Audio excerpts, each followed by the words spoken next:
Estás escuchando La Tarde con Cristina, Cadena COPE.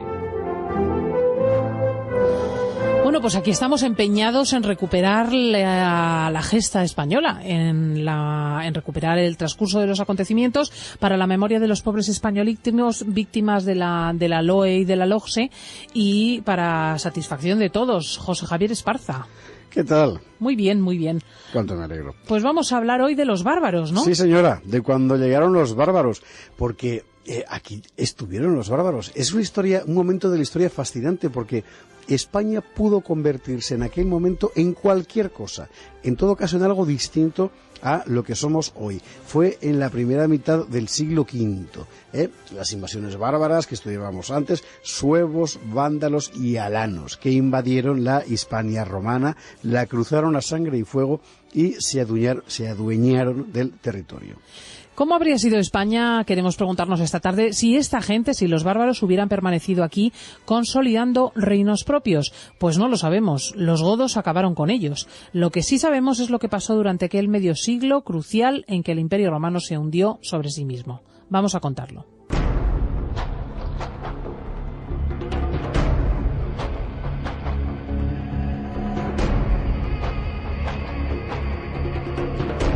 Pues vamos a dibujarlo primero el paisaje. Pongámonos entre mediados y finales del siglo IV. Roma gobierna el mundo, pero ya no lo domina. En la periferia del imperio, en sus fronteras oriental y septentrional, han ido acumulándose pueblos que vienen de muy lejos. De hecho, la palabra bárbaro significa en griego extranjero, con la connotación de gente sin civilizar. Sí, tendemos a imaginar a los bárbaros como una sola realidad, como si todos fueran lo mismo, pero la verdad es que había pueblos muy distintos y de muy diverso origen. Los había de origen turco-mongol, por ejemplo, como los ávaros y los hunos. Había pueblos de cultura eslava, como los sármatas. Había otros indoarios, como los indoeuropeos de la India, en fin, como los alanos. Los había de origen germánico, como los godos, los vándalos, los francos o los suevos.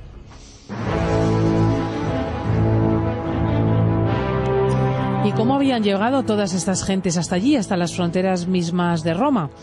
Pues unos empujados desde Oriente por la presión demográfica de turcos y mongoles, desplazados a su vez por los chinos, otros como consecuencia de cambios climáticos, otros, en fin, buscando tierras donde instalarse.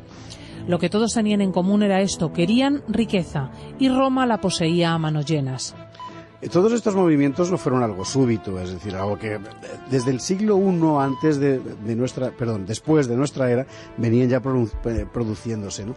Lo que pasa es que mientras el Imperio Romano fue fuerte, las legiones se las arreglaron para mantener las fronteras. Pero claro, cuando en Roma empiece a quebrarse el orden, y en general a quebrarse todo, porque aquello fue un desastre, entonces los bárbaros pueden ir entrando ya en los territorios del imperio, a veces de forma violenta, en expediciones de saqueo, que son las que tenemos en la memoria por las películas, otras veces las más de forma medio pacífica, federándose con los romanos, combatiendo para ellos, para Roma, contra otros bárbaros, o combatiendo dentro de las propias guerras civiles romanas, que cada vez eran más frecuentes. El hecho es que a partir del siglo IV la presencia de los bárbaros ya forma parte del paisaje romano y aquella caótica decadencia. Entre esos pueblos hubo uno que estaba llamado a desempeñar un papel de gran importancia en los destinos de Roma y en particular de Hispania: los godos. Venían de Suecia, buscando tierras mejores, atravesaron Polonia y Alemania hasta instalarse en la Dacia, en Rumanía. Entraron en contacto con el Imperio Romano hacia el siglo III. Se dividieron en dos facciones: visigodos y ostrogodos. Presionados por los hunos, que los barrieron de los Balcanes, los godos marcharon contra Roma y se expandieron por la península itálica, Hispania y Galia. Fíjate que durante mucho tiempo los godos actuaron como un pueblo federado de Roma, a veces de manera amistosa, otras veces en guerra, es decir, se federaban pero dándose candela, porque aquello era así, ¿no? En Hispania se quedaron, primero protegiendo a la Hispania romana contra otros pueblos bárbaros, y después, a lo largo del siglo V, es cuando se constituirán en un grupo gobernante que terminará creando un reino propio. Fijémonos ahora en los otros pueblos. ¿Quiénes eran esos otros bárbaros contra los que había que protegerse? Eran los alanos, los vándalos, los suevos. Vándalos y suevos eran germánicos e indoeuropeos. Alanos eran iranios, indoarios. Unas décadas antes todos ellos habían llegado juntos, empujados por mongoles y turcos, hasta la orilla del Rin, y la cruzaron en 406. Cuenta la tradición, en efecto, que aprovechando que el río se había helado, el 31 de diciembre de 406, toda esta gente en masa cruzó el Rin, y bueno, entraron en la Galia, y muy poquito después ya los tenemos en Hispania, donde entran a sangre y fuego. Y Dacio, obispo de Galicia, lo vivió en primera persona, y suyo es el primer testimonio que tenemos de cómo fue la entrada de los bárbaros en Hispania. Lo describió en su cronicón con tonos que evocan un auténtico apocalipsis. Los bárbaros se desparraman furiosos por las Españas, y el azote de la peste no causa menos estragos. El tiránico exactor roba y el soldado saquea las riquezas y las vituallas escondidas en las ciudades. Reina un hambre tan espantosa que, obligado por ella, el género humano devora carne humana, y hasta las madres matan a sus hijos y cuecen sus cuerpos para alimentarse con ellos. Las fieras aficionadas a los cadáveres de los muertos por la espada, por el hambre y por la peste, destrozan hasta los hombres más fuertes. Cebándose en sus miembros, se encarnizan cada vez más para destrucción del género humano. De esta suerte, exacerbadas en todo el orbe las 4 plagas, el hierro, el hambre, la peste y las fieras, cúmplense las predicciones que hizo el Señor por boca de sus profetas. ¡Qué horror! Hasta el canibalismo, qué barbaridad. Una cosa muy tremenda, efectivamente. Vamos a preguntarnos si fue tan terrible realmente la entrada de los bárbaros. El testimonio de Idacio se ha puesto en duda muchas veces. Después de todo, el obispo era juez y parte, pero no tenemos ningún testimonio en sentido contrario. Ninguno. Y además podemos perfectamente imaginar que aquella gente deseosa de adquirir tierras y riquezas, dispuesta a conquistarlas a toda costa, sería cualquier cosa menos amable, ¿no? Pero los bárbaros sabían perfectamente que Roma tenía lo que a ellos les faltaba, que era riqueza, y que ellos, los bárbaros, tenían lo que a Roma le faltaba, que era fuerza, ¿eh? Así que no es difícil suponer que en Hispania aplicaron esa fuerza a fondo. ¿Tantos eran como para aniquilar a las legiones? Pues sí. Se calcula que en conjunto el número total de vándalos, suevos y alanos que entró en la península superaba las 300.000 personas, de las cuales al menos un tercio serían hombres de armas. Y en cuanto a las legiones que debían hacerles frente, bueno, ya no eran ni sombra de lo que fueron. Roma ya no era un poder compacto, era un caos dividido en facciones que luchaban entre sí.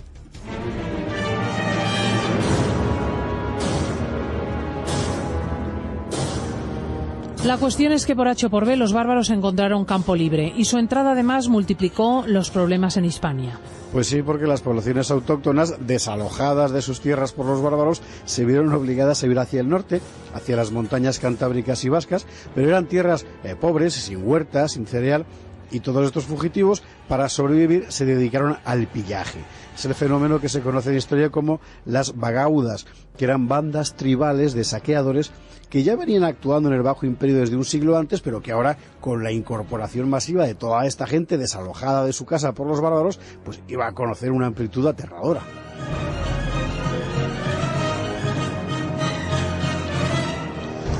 La tesitura que se le planteaba a Roma era delicadísima. Incapaz de mantener la paz en su interior, desangrada en guerras civiles de mayor o menor intensidad, no podía materialmente oponer resistencia a los invasores, pueblos guerreros habituados a conquistar tierras a golpe de espada. Y los bárbaros, por su parte, pues empiezan a deambular sin rumbo por la península porque tampoco son capaces de construir una unidad política estable.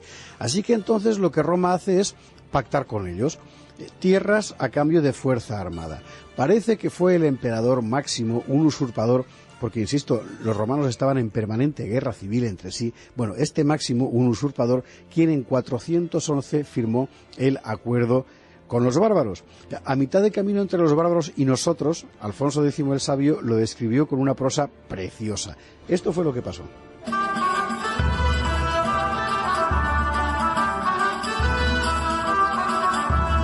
Y sobre esto allegaron todos los naturales, y partieron con ellos las provincias de esta guisa: que los bárbaros fuesen señores, y los otros labrasen las tierras, y diesen sus tributos a los reyes. Y cuando esto fue así avenido, partieron ellos entre sí los señoríos de las provincias, y tomaron los alanos para sí la provincia de Lucena, que es el Algarve, y la de Cartagena. y los vándalos llamados silingos tomaron la provincia bética, que es toda la ribera del Guadalquivir.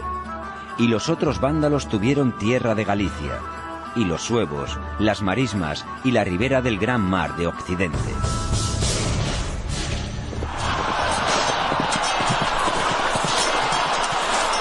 Y aquel acuerdo debería haber sido la paz, pero no. Los bárbaros empezaron a pelearse entre sí.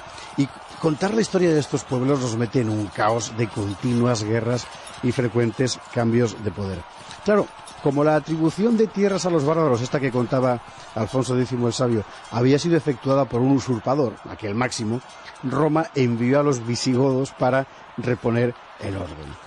Valia, el godo Valia, entra en España en 417 y derrota a los vándalos silingos en la Bética, capturando a su rey Fredebaldo.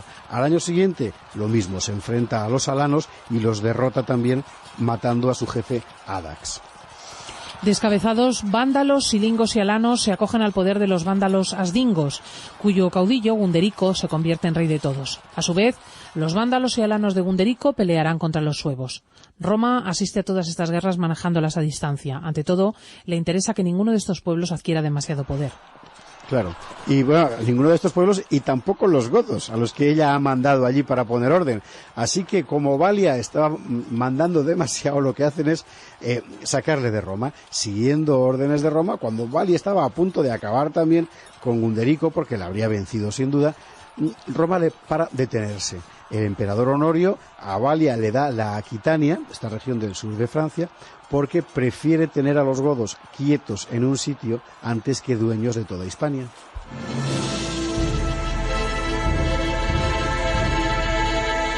Finalmente, los vándalos terminan dirigiendo sus pasos hacia el sur. Gunderico devasta a Cartagena, toma varios puertos del Mediterráneo, organiza una flota y ataca las Baleares y el norte de África. En el 426 toma Sevilla e instala allí su corte, pero solo durará 2 años. Muere en oscuras circunstancias. Y aquí es cuando los vándalos se convierten en algo realmente importante. No solo habían dado nombre a Andalucía, con aquello de Vandalucía, sino que aparece un tipo, Genserico, hermanastro de este, que hace lo imposible, que es convertir a un pueblo errante como este en una auténtica potencia en el Mediterráneo. Claro, ¿qué hace Genserico? Genserico examina la situación. Vivir en la Bética es muy difícil. En cualquier instante van a aparecer los visigodos y le van a dar candela porque el ejército es muy fuerte. Entonces lo que hace Genserico es dejar Hispania a sus rivales, a los godos, y con aquella flota que había creado Gunderico se apodera del norte de África, que era una provincia romana prosperísima. Unos 80.000 vándalos, 80.000 nada menos, cruzan el estrecho de Gibraltar desde Tarifa en 429. Desembarcan en Ceuta y derrotan sin dificultad a unos romanos que ya eran incapaces de oponer resistencia. Genserico pronto controla Marruecos y el norte de Argelia. Los combates más duros se desarrollan en la ciudad de Hipona. En el asedio muere el obispo local, al que la historia conocerá como San Agustín. Y es entonces cuando el rey vándalo presenta a Roma una propuesta que no podrían rechazar, como en las películas, que le reconozcan como soberano de todos aquellos territorios. Claro, lo consigue, pero Genserico quiere más. Sabe que Roma está débil y va a explotarla a fondo. Así que llega incluso a saquear Roma. Este Genserico muere en 477 tras medio siglo de reinado y de haber logrado convertir a este pueblo vándalo en dueño de la provincia probablemente más rica de Roma, que era esta del norte de África. Pero fíjate que su herencia no le va a sobrevivir. Los vándalos, apenas 60 años después, son borrados de la historia por el Imperio Bizantino. En España, mientras tanto, los suevos han consolidado su reino como fedatarios del imperio. Toda su historia será un permanente intento de expandirse desde su base en Galicia hacia el centro y el sur. En una de esas ofensivas, hacia 456, caen ante los visigodos, que les obligan a recluirse en el noroeste. Y allí es efectivamente donde se constituye el reino suevo de Galicia, pero que va a vivir un permanente debilitamiento desde entonces. Fíjate que hay casi un siglo sin referencias históricas. No sabemos lo que pasó en el reino suevo de Galicia durante un siglo. Parece que lo que hubo fue fundamentalmente la absorción de la élite sueva por la población local y además mucha lucha intestina. En el año 575, el rey visigodo Leovigildo penetra en las montañas de Orense, ocupa distintos dominios y exige obediencia a los señores locales, y estos efectivamente le obedecen. El propio rey suevo Miro juró fidelidad a Leovigildo en 577. Le sucedió su hijo Eborico. Aún habrá 2 reyes suevos más, Andeca y Malarico, pero en un contexto de querella sin fin. Este Malarico fue capturado por las tropas de Leovigildo en 586. Para entonces ya había en España un poder unificador. El de la monarquía goda, efectivamente, porque ellos fueron al final quienes salvaron lo que Roma había dejado. Y así fue como los bárbaros se disolvieron en nuestra historia nacional. Fue un siglo y medio de guerra, sangre, incertidumbre, y ganaron los únicos que tenían, si no la fuerza, sí la voluntad de construir una unidad política estable, que eran precisamente los godos. Y con ellos la Hispania romana comenzó a convertirse en España. Así fue. Por eso quienes pretenden decirnos que España es de cercana construcción y reciente factura se encuentran con el obstáculo de los hechos, y nosotros se los vamos a recordar, por molestos que resultemos. Exacto, y por bárbaros. Y por bárbaros que resultemos. Nos vamos con Jaime Peñafiel. En la cadena COPE, La tarde con Cristina.